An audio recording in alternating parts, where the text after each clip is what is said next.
നിങ്ങളുടെ ഓരോ പ്രോജക്റ്റും അതിന്റെ സാമ്പത്തിക കാര്യങ്ങൾ നിയന്ത്രിക്കുന്ന ഒരു കമാൻഡ് സെന്റർ പോലെ ആക്കാൻ പറ്റിയാലോ, അതും ERP നെക്സ്റ്റ് ഉപയോഗിച്ച്. നമസ്കാരം, ഇന്ന് നമ്മൾ സംസാരിക്കാൻ പോകുന്നത് അതിനെക്കുറിച്ചാണ്. നിങ്ങൾ എപ്പോഴെങ്കിലും ഒരു പ്രോജക്റ്റ് അടിപൊളിയായി തീർത്തിട്ട് ഷടാ ഇതിൽ നിന്ന് ശരിക്കും എത്ര രൂപ ലാഭം കിട്ടി എന്ന് തലപുകഞ്ഞ് ആലോചിച്ചിട്ടുണ്ടോ? ഉണ്ടെങ്കിൽ നിങ്ങൾ ഒറ്റയ്ക്കല്ല കേട്ടോ. ഒരുപാട് ബിസിനസ്സുകൾ നേരിടുന്ന ഒരു വലിയ തലവേദനയാണിത്. സംഗതി എന്താണെന്ന് വെച്ചാൽ, ടാസ്കുകളൊക്കെ ഒരു സൈഡിലൂടെ പോകും, പൈസയുടെ കണക്ക് വേറൊരു സൈഡിലൂടെ. അവസാനം ലാഭം എത്രയാണെന്ന് ചോദിച്ചാലോ, അതൊരു വലിയ ചോദ്യചിഹ്നമായിരിക്കും. പക്ഷേ ഇതിനൊരു കിഡിലൻ പരിഹാരമുണ്ട്.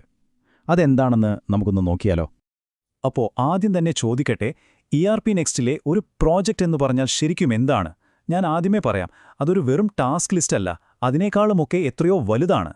അതെ, ഒരു പ്രോജക്റ്റിന്റെ സാധാരണ നിർവചനം ഇതാണ്. പക്ഷേ ERP നെക്സ്റ്റ് നമ്മൾ ഈ ആശയത്തെ അപ്പാടെ മാറ്റിമറിക്കാൻ പോവുകയാണ്. ഇതിനെ ഒരു പുതിയ ലെവലിലേക്ക് നമ്മൾ കൊണ്ടുപോകും. അപ്പോൾ ERP നെക്സ്റ്റിൽ ഒരു പ്രോജക്റ്റ് എന്ന് പറഞ്ഞാൽ അതൊരു ഡിജിറ്റൽ ഫോൾഡർ മാത്രമല്ല, അതൊരു സെൻട്രൽ ഹബ്ബാണ്.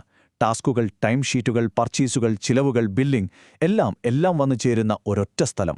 ഇത് വെറുതെ പറഞ്ഞുപോയാൽ ശരിയാവില്ല. നമുക്കിത് നേരിട്ട് കണ്ടു മനസ്സിലാക്കാം. അതിനായിട്ട് നമ്മളൊരു ഉദാഹരണമെടുക്കാൻ പോവുകയാണ്. നമ്മളൊരു ക്ലയന്റിനു വേണ്ടി ഒരു പുതിയ മാർക്കറ്റിംഗ് വെബ്സൈറ്റ് ഉണ്ടാക്കുന്നു എന്ന് സങ്കൽപ്പിക്കുക. ഇതാണ് നമ്മുടെ പ്രോജക്റ്റ്. അപ്പം നമ്മുടെ ഈ പുതിയ മാർക്കറ്റിംഗ് വെബ്സൈറ്റ് എന്ന പ്രോജക്റ്റ് ERP നെക്സ്റ്റിൽ ഉണ്ടാക്കാൻ ഭയങ്കര എളുപ്പമാണ്. നമ്മൾ ആദ്യം തന്നെ അതിനൊരു പേര് കൊടുക്കുന്നു, സ്റ്റാറ്റസ് ഓപ്പൺ ആക്കുന്നു, പ്രോജക്റ്റ് ടൈപ്പ് സെറ്റ് ചെയ്യുന്നു. പിന്നെ ഏറ്റവും പ്രധാനപ്പെട്ട കാര്യം, ഒരു ഏകദേശ ചെലവ്, അതായത് ഒരു ബഡ്ജറ്റ് സെറ്റ് ചെയ്യുന്നു. നമുക്കൊരു $10,000, $10,000 പ്രതീക്ഷിക്കുന്ന ചെലവായി കൊടുക്കാം. Okay, project ready. ഇനി ശരിക്കുള്ള കളി തുടങ്ങാൻ പോവുകയാണ്. അതായത് ഇതിലേക്ക് വരുന്ന ചിലവുകൾ ട്രാക്ക് ചെയ്യുക. ഓരോ രൂപയും എങ്ങനെയാണ് ഈ പ്രോജക്റ്റുമായി ബന്ധിപ്പിക്കുന്നത് എന്ന് നമുക്ക് നോക്കാം. അതിനൊരു സിമ്പിൾ ഉദാഹരണം എടുക്കാം. ഈ വെബ്സൈറ്റ് ഡിസൈൻ ചെയ്യാൻ നമുക്ക് പുതിയൊരു ഡിസൈൻ സോഫ്റ്റ്വെയർ വാങ്ങണം എന്ന് കരുതുക. ഇവിടെയാണ് ERP നെക്സ്റ്റിന്റെ യഥാർത്ഥ മാജിക്ക് നമ്മൾ കാണാൻ പോകുന്നത്. നമ്മൾ ആ സോഫ്റ്റ്വെയർ വാങ്ങിയതിന് ഒരു പർച്ചേസ് ഇൻവോയ്സ് ഉണ്ടാക്കുകയാണല്ലോ. ആ ഇൻവോയ്സിൽ പ്രോജക്റ്റ് എന്നൊരു ഫീൽഡ് കാണാം. അവിടെ നമ്മുടെ പുതിയ മാർക്കറ്റിംഗ് വെബ്സൈറ്റ് എന്ന് സെലക്ട് ചെയ്ത് കൊടുത്താൽ മതി. കഴിഞ്ഞു. ആ $500 ചിലവ് ഓട്ടോമാറ്റിക്കായി നമ്മുടെ പ്രോജക്റ്റിലേക്ക് വരും. വേറെ ഒരു ഡേറ്റ എൻട്രിയുടെയും ആവശ്യമില്ല. കണ്ടോ, അത്ര സിമ്പിളാണ്. ഇത് പുറത്തുനിന്ന് വാങ്ങുന്ന സാധനങ്ങൾക്ക് മാത്രമല്ല കേട്ടോ. നമ്മുടെ കയ്യിൽ, അതായത് നമ്മുടെ വെയർഹൗസിലിരിക്കുന്ന സാധനങ്ങൾ ഈ പ്രോജക്റ്റിനായി ഉപയോഗിച്ചാലോ, ആ ചെലവ് നമുക്ക് കൃത്യമായി ട്രാക്ക് ചെയ്യാൻ പറ്റും.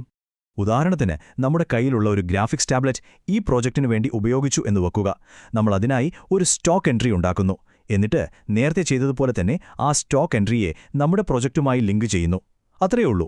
ആ ടാബ്ലറ്റിന്റെ വിലയും ഇപ്പോൾ നമ്മുടെ പ്രോജക്റ്റിന്റെ ചെലവുകളുടെ കൂട്ടത്തിൽ വന്നു. അപ്പോൾ നിങ്ങൾക്ക് ഒരു സംശയം വരാം, എങ്ങനെയാണ് ഇതെല്ലാം ഇങ്ങനെ ഓട്ടോമാറ്റിക്കായി ലിങ്കാവുന്നത്? അതിനു പിന്നിൽ ERP നെക്സ്റ്റിന്റെ വളരെ പവർഫുള്ളായ ഒരു കൺസെപ്റ്റുണ്ട്. അതാണ് നമ്മളിനി പൊളിച്ചെടുക്കാൻ പോകുന്നത്. അക്കൗണ്ടിംഗ് ഡൈമെൻഷൻ എന്ന വാക്കൊന്നും കേട്ട് പേടിക്കേണ്ട. സംഭവം വളരെ സിമ്പിളാണ്. ഇതൊരു ടാഗ് ആണെന്ന് വിചാരിച്ചാൽ മതി. നമ്മൾ ഇൻസ്റ്റഗ്രാമിലൊക്കെ ഫോട്ടോയ്ക്ക് #ടാഗ് കൊടുക്കില്ലേ, അതുപോലെ അക്കൗണ്ടിങ്ങിൽ ഓരോ സാമ്പത്തിക ഇടപാടിലും നമ്മൾ കൊടുക്കുന്ന ഒരു ടാഗ്. ഉദാഹരണത്തിന്, ഒരു ചെലവ് മാർക്കറ്റിംഗ് ഡിപ്പാർട്ട്മെന്റിന്റെയാണോ അതോ സെയിൽസ് ഡിപ്പാർട്ട്മെന്റിന്റെയാണോ എന്ന് ടാഗ് ചെയ്യാം. അപ്പോൾ ഇതാ വരുന്നു ഇന്നത്തെ ഏറ്റവും പ്രധാനപ്പെട്ട പോയിന്റ്. ശ്രദ്ധിച്ചു കേൾക്കണം. ERP നെക്സ്റ്റിൽ ഓരോ പ്രോജക്റ്റും ഒരു അക്കൗണ്ടിംഗ് ഡയമെൻഷനാണ്. സിമ്പിളായി പറഞ്ഞാൽ, ഓരോ പ്രോജക്റ്റും ഒരു ഫിനാൻഷ്യൽ #ആണ്.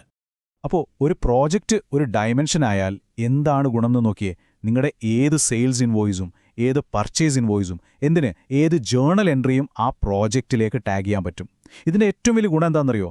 ഒറ്റ ക്ലിക്കിൽ ആ ഒരൊറ്റ പ്രോജക്റ്റിൻ്റെ മാത്രം ലാഭവും നഷ്ടവും കാണിക്കുന്ന ഒരു P&L സ്റ്റേറ്റ്മെൻറ്റ്, അതായത് പ്രോഫിറ്റ് ആൻഡ് ലോസ് സ്റ്റേറ്റ്മെൻറ്റ് നിങ്ങൾക്ക് കിട്ടും. അപ്പം നമ്മൾ ചിലവുകളൊക്കെ ട്രാക്ക് ചെയ്തു. ഇനി ഇതിൻ്റെ ഏറ്റവും സന്തോഷമുള്ള ഭാഗത്തേക്ക് കടക്കാം. അതായത് ക്ലയൻറ്റിന് ബില്ല് കൊടുക്കുന്നതും നമ്മുടെ പ്രോജക്റ്റ് എത്രത്തോളം ലാഭകരമായി എന്ന് കാണുന്നതും.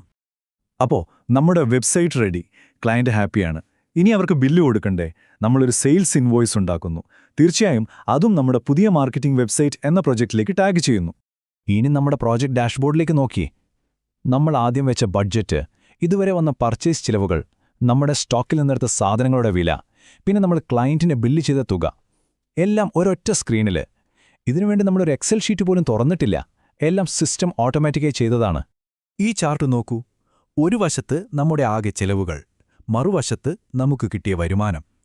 എത്ര സിമ്പിളായിട്ടാണ് നമ്മുടെ പ്രോജക്റ്റിന്റെ ലാഭം ഇതിൽ കാണിക്കുന്നത്. ഒരു കാൽക്കുലേറ്റർ പോലും തൊടാതെ എല്ലാം തത്സമയം. അപ്പോ നമ്മൾ ആദ്യം സംസാരിച്ച ആ തലവേദന ഓർമ്മയുണ്ടോ? ലാഭം എത്രയാണെന്ന് ഊഹിച്ചെടുക്കുന്നത്. അതിനുള്ള പരിഹാരമാണിത്. ഇനി ഊഹങ്ങളില്ല. ഓരോ പ്രോജക്റ്റിന്റെയും സാമ്പത്തിക കാര്യങ്ങളിൽ നിങ്ങൾക്ക് വ്യക്തവും തത്സമയവുമായ നിയന്ത്രണം കിട്ടും. പോകുന്നതിന് മുൻപ് ഒരു ചോദ്യം ഞാൻ നിങ്ങളുടെ മുന്നിലേക്ക് വയ്ക്കുകയാണ്. ഇതുപോലുള്ള ഒരു തത്സമയ സാമ്പത്തിക ചിത്രം നിങ്ങളുടെ കയ്യിലുണ്ടെങ്കിൽ അത് നിങ്ങളുടെ പ്രോജക്റ്റുകൾക്ക് എന്തെല്ലാം പുതിയ സാധ്യതകളാണ് തുറന്നുതരിക? ഏതൊക്കെ പ്രോജക്റ്റുകളാണ് കൂടുതൽ ലാഭകരമെന്ന് തിരിച്ചറിഞ്ഞ് അതിൽ ശ്രദ്ധ കേന്ദ്രീകരിക്കാൻ ഇത് നിങ്ങളെ സഹായിക്കില്ലേ? തീർച്ചയായും ഇതിനെക്കുറിച്ചൊന്ന് ആലോചിച്ചു നോക്കൂ. ഈ വിവരങ്ങൾ നിങ്ങൾക്ക് ഉപകാരപ്പെട്ടു എന്ന് കരുതുന്നു. നന്ദി.